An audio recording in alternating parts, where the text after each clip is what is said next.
안녕하세요. 오늘의 사연 지금 바로 시작해 볼게요. 술 때문에 어디 가서 말도 못할 큰일을 겪었던 추억이 생각나서 저도 한번 저의 이야기를 해보려고 합니다. 자랑할 만한 일은 아니기에 누구에게도 말한 적은 없는데 익명이 보장되는 이곳이라면 마음 놓고 이야기를 해도 걱정이 없겠네요. 벌써 몇 년 된 이야기이고 자세한 부분은 기억도 가물가물해서 잘 나지를 않습니다.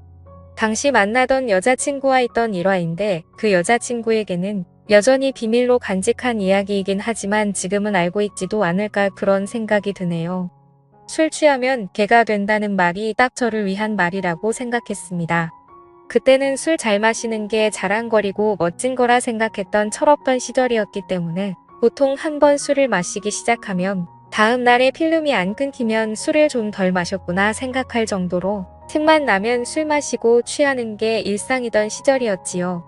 아무튼 그 당시에는 지금 다니는 회사가 아니고 경력 쌓겠다고 들어간 회사에서 일을 할 때였는데 교통이 워낙 불편하던 곳이라서 회사랑 가까운 곳에 자취방을 구해서 지내고 있었습니다. 근처에 공장도 많고 땅값도 싼 지역이라 중소기업도 많이 위치한 지역이었습니다. 그리고 가까이에 대학교가 딱 한 개 있었는데 어떻게 근처에서 술 먹다가 알게 된 여자하고 이렇게 저렇게 잘 풀려서 연애하는 사이가 되었습니다. 여자친구는 그 학교에서 공부를 하던 대학생이었고요. 여자친구는 당시에 대학교 기숙사에서 지내고 있었는데 하루는 저희 집에서 신세를 져도 되느냐 묻더라고요. 안 된다고 할 이유가 없었지요. 잠은 한숨도 안 재울 거라고 준비 단단히 하고 오라고 너스레를 떨고 있는데 그것 때문에 저희 집에서 자는 게 아니라 저한테 부탁이 있다고 하는 겁니다. 본가에서 자기 이모가 놀러 오는데 자기가 기숙사다 보니 이모가 자고 갈 곳이 없다고 저희 집에서 신세 좀 져도 되겠냐고 하더군요. 당시 제가 자취하던 게 어쩌다 보니 좋은 조건으로 트롬자리 빌라를 빌려서 살고 있었는데 방이 하나가 비다 보니 그 방에서 자기를 자기 이모와 같이 하루만 재워줄 수 있냐고 묻더라고요. 김이 새기는 했는데 그날만 날도 아니고 이렇게 여자친구 한 번 집에만 들여서 재워주면 저한테도 앞으로 나쁠 게 없고 자연스럽게 우리 집에서 자고 가라는 말을 할 수 있겠다 싶어서 그러라고 했습니다. 이모라고 해서 저는 엄마발 되는 사람이 올 줄 알았는데 이모가 무슨 언니라고 해도 무방할 정도로 젊은 사람이라 놀랐습니다. 지방에서 나레이터 일을 하고 있다고 하는데 할아버지가 재혼을 하면서 늦둥이로 가진 이모라서 나이 차이가 자기랑 얼마 나지 않는다고 하더군요. 거기에 할아버지 부탁으로 어머니가 이모를 아기 때부터 돌봐주면서 자기랑은 자매나 마찬가지로 지냈다고 하더라고요. 나레이터 일을 해서 그런지 미모도 미모인데 춤을 춰서 그런가 군더더기 없는 모습이 인상 깊었습니다. 여자친구한테 지나가는 말로 너네 이모가 너보다 더 이쁘다라고 농담 한마디 건넸는데 여자친구가 질투를 한 건지 제 등짝을 세게 때리더라고요. 아무튼 여자친구도 미모가 어디 빠지는 사람은 아니었는데 모델급 정도 되는 여자 2명을 끼고 돌아다니니 주변 남자들이 저를 부러워하듯 쳐다볼 정도였습니다. 물론 그 시선이 제가 아니라 눈부시게 예쁜 두 여자한테 향한 것이겠지만 왠지 그 두 여자들과 같이 있는 저를 시기 질투하는 듯한 느낌이 들어서 왠지 모르게 어깨에 힘이 들어가더군요. 누가 뭐래도 그 여자들하고 같이 걷고 있는 건 다른 사람이 아니라 바로 저였으니 말이지요. 아무튼 같이 근처에 있는 호프 집으로 가서 간단하게 술을 한잔 했습니다. 여자친구 이모한테는 멀리서 여기까지 무슨 일이냐고 물었는데 여자친구가 지금 자기가 구상 중인 사업이 있어서 그것 때문에 이모가 도와주러 온 거라고 하더라고요. 지금이야 인터넷에서 아무나 장사할 수 있게 플랫폼이 잘 되어 있지만 그때는 그렇지 않았습니다. 그리고 인터넷 쇼핑 사업이 대박을 칠 수 있는 사업 아이템이라는 인식이 막 자리 잡기 시작한 때였기도 했었고요. 여자친구는 안목이 있고 여자친구의 이모는 나레이터 일을 하는 만큼 모태가 좋고 키도 크고 길쭉길쭉했기에 여자친구가 쇼핑몰을 차리고 여자친구 이모가 모델을 하는 식으로 해서 옷장사를 한번 해보고 싶어서 사업 구상을 해보려고 불렀다 하더군요. 저도 마침 회사에서 하고 있던 일이 판매업 관련이고 유통 전반적인 부분에 대해서 제가 지식이 있었기 때문에 제 의견을 물어보고자 제 도움도 필요해서 상의 한번 해보고 싶어서 자리를 만든 거라 하더군요. 거기에 당시에 제 취미가 사진 찍는 거였거든요. 인물 사진은 찍어본 적 없었고 취미삼아 출사를 나가서 들꽃 같은 거 찍는 게 전부였긴 했지만 제가 고성능 카메라도 가지고 있어서 셋이 한번 잘해보자고 하는 이야기였습니다. 아무튼 이야기가 본격적이게 되었는데 여자친구 이모도 나레이터 일 때문에 알게 모르게 스트레스도 너무 많이 받고 힘들다고 해서 자기도 이 일에 긍정적이라고 하는 겁니다. 그렇게 그날은 간단하게 한잔하면서 이야기를 나누게 되었고 여자친구 이모가 짐 싸들고 이 동네로 이사를 오기로 했습니다.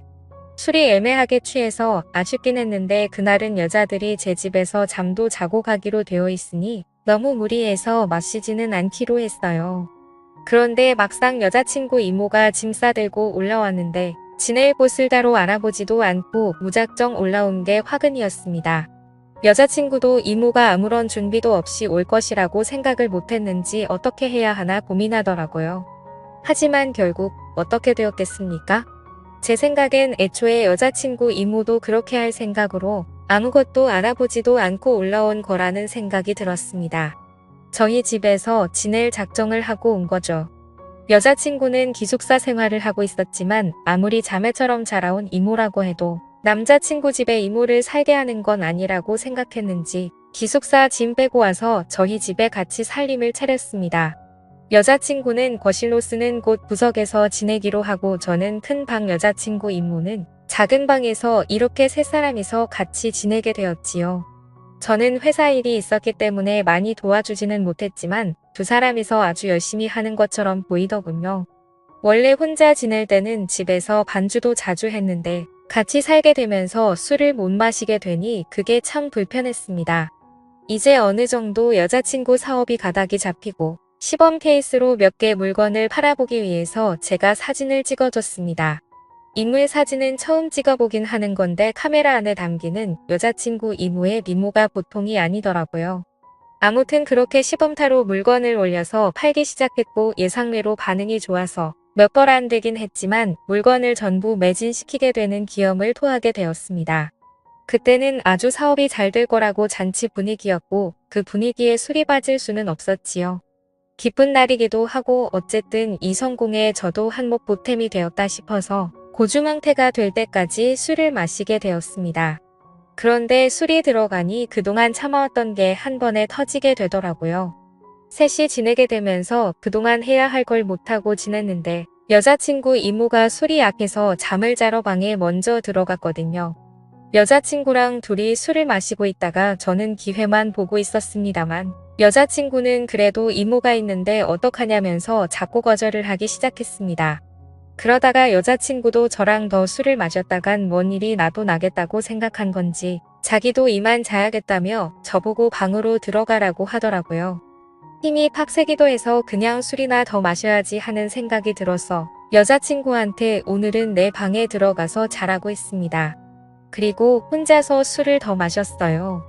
평소보다 긴장을 하고 마셔서 그런가 술이 잘 취하지가 않았는데 혼자 마시기 시작하니 순식간에 어지러워지기 시작하고 취기가 빨리 올라오더군요.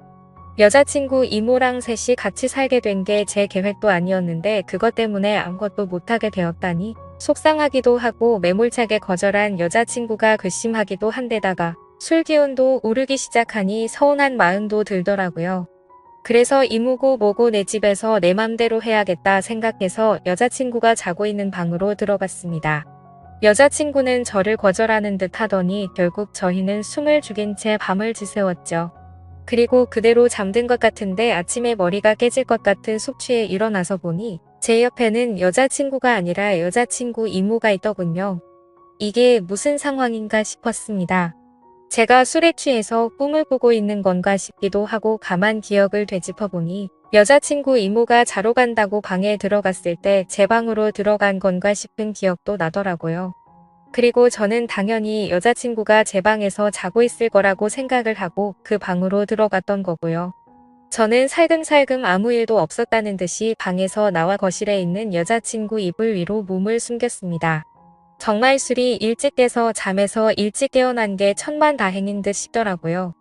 여자친구 이모도 술에 골아 떨어져 있던 상황이었으니 속으로는 제발 기억을 못하고 있기를 기도하고 있었습니다. 첫 끝발이 개끝발이라고 잘 될 것 같았던 쇼핑몰 사업은 처음 매진을 기록했던 기점으로 그 뒤로부터는 거짓말같이 한 개도 팔리지 않게 되었고 여자친구 이모도 나레이터 일을 할 때보다 돈을 못 벌고 있으니 흥미가 떨어졌는지 고향으로 돌아가겠다고 짐을 싸고는 돌아갔습니다. 그 뒤로 여자친구랑은 몇 달 더 만나다가 헤어졌는데 문득 그런 생각이 들더라고요.